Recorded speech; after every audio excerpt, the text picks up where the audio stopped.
Para sabermos se a nossa oração é eficaz, a primeira coisa que nós precisamos saber é se elas têm subido aos ouvidos de Deus. Se Deus tem ouvido as nossas orações, os nossos clamores. Será que Deus tem ouvido a sua oração? É sobre isso que eu quero compartilhar nessa oportunidade com você. Amém? E eu quero desde já te pedir para você se inscrever no nosso canal, deixar o seu like, né, o seu joinha, acionar o sininho de notificações e compartilhar para que outras pessoas possam ser alcançadas, ok? Olha, é interessante que entre o Velho Testamento e o Novo Testamento há um lapso temporal de 400 anos, embora a gente, numa leitura desavisada, dá a entender que há uma sequência cronológica imediata, mas na verdade há esse lapso temporal de 400 anos, né? No qual Deus não falou com o homem, de total silêncio da parte de Deus. Deus não falou com o homem através de profeta, através de revelação, de sonhos, de nada. 400 anos de silêncio de Deus. E por que 400 anos? Seria aleatório se não fosse um propósito de Deus. Porque os 400 anos aqui é o mesmo período de tempo, né, que Israel ficou como escravo no Egito. Israel ficou 400 anos também como escravo. E aqui ele não estava como escravo, mas estava vivendo uma condição análoga à de escravo, né? Ele estava vivendo uma condição análoga à de escravo, como se escravo fosse, em razão do pecado, em razão do pouco apreço às coisas de Deus, da desonestidade, das alianças, né? De casamentos com pessoas estranhas, que era contrário à lei, enfim, né? Os juízes vendendo sentenças, os comerciantes usando balanças fraudulentas, enfim. O pecado estava tamanho que Deus não falou mais com o homem, né? 400 anos de silêncio. E por que assim? Porque o pecado ele faz inimizade entre Deus e o homem. Então, quando o pecado superabunda dessa forma, sem o arrependimento, né, institui-se uma inimizade entre Deus e o homem. Porém, apareceu um profeta, João Batista, pregando o arrependimento. Ele apareceu no deserto pregando o arrependimento e eles perguntaram para ele quem ele era. Quem és tu? Ele falou, é o Messias? Ele disse, não sou. É Elias? É algum dos profetas? Não sou. Ele foi perguntando para ele quem ele era. Ele falou assim, então dizem quem você é para nós então. Ele diz, eu sou a voz do que clama no deserto. Olha, por que João Batista diz, eu sou a voz do que clama no deserto?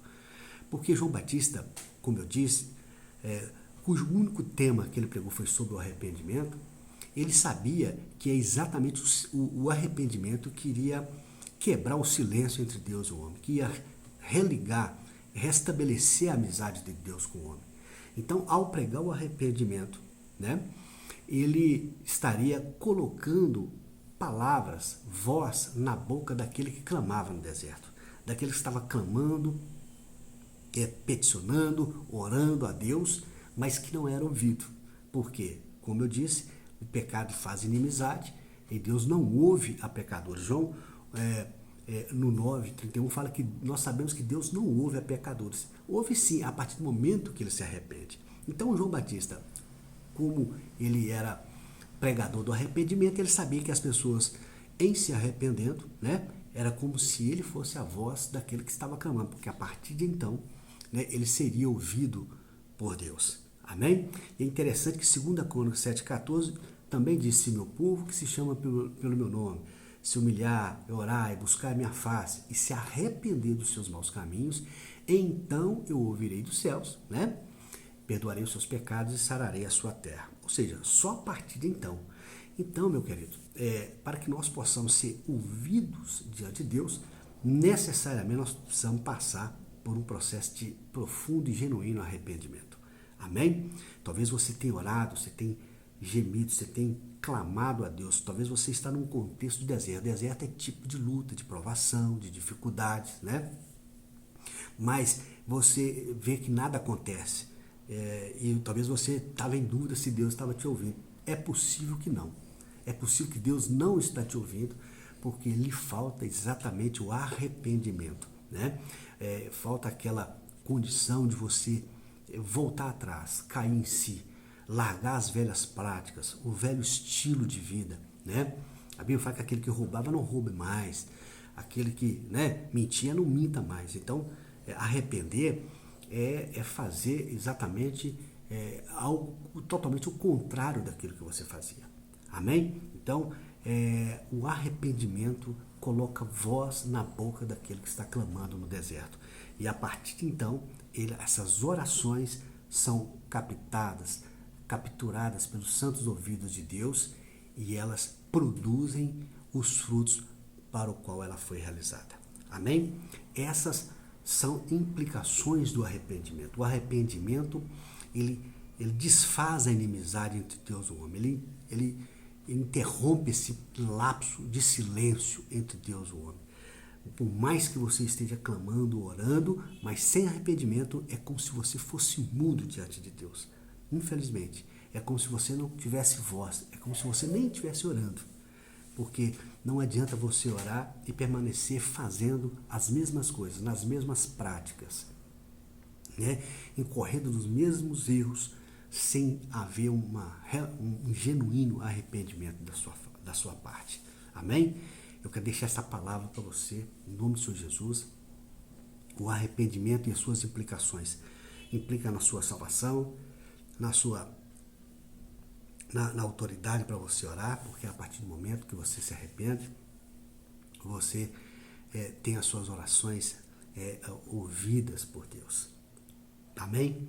Em nome do Senhor Jesus. A partir do momento que você se arrepender, você tem as suas orações chegadas até os ouvidos de Deus, a fonte de todas as soluções do nosso problema, e elas começam então a produzir consequências, porque Deus responde, Deus ouve o pedido dos seus filhos e defere os pedidos dos seus pedidos. Essa oração passa então a ser eficaz, idônea para produzir os resultados, seja de cura, de libertação, de quebra de maldição, de portas abertas, enfim, seja o objeto que for, a sua oração ela passa a ser eficaz porque ela chega até os ouvidos de Deus. Amém? João Batista pregava só o arrependimento, e olha que o arrependimento ele precedeu a salvação.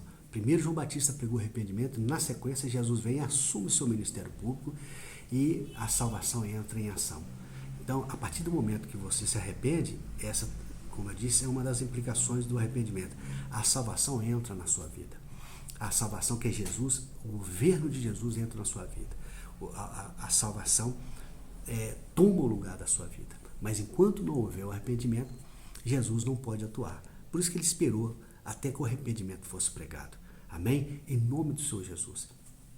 Você que tem orado e clamado, e as suas orações têm sido ineptas, não têm produzido, quem sabe seja por isso. Quem sabe você não tem sido ouvido por Deus, porque você não sabia da necessidade de se arrepender.